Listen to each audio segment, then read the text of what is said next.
How to replace your Healthy Plus Ultra cartridges.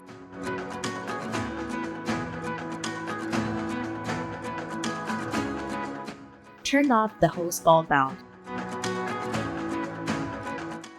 Remove the cover of the unit. Remove the housing counterclockwise using the housing wrench.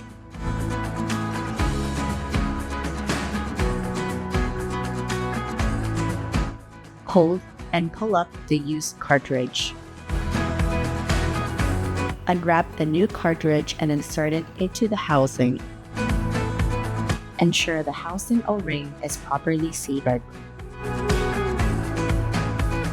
Twist the housing clockwise and tighten using the housing wrench. Do not over-tighten.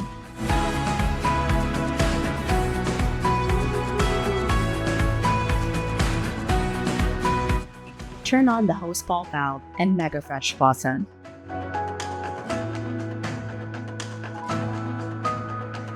Run continuously for 3 to 5 minutes to flush out the carbon residue. Drink and breathe fresh with Megafresh.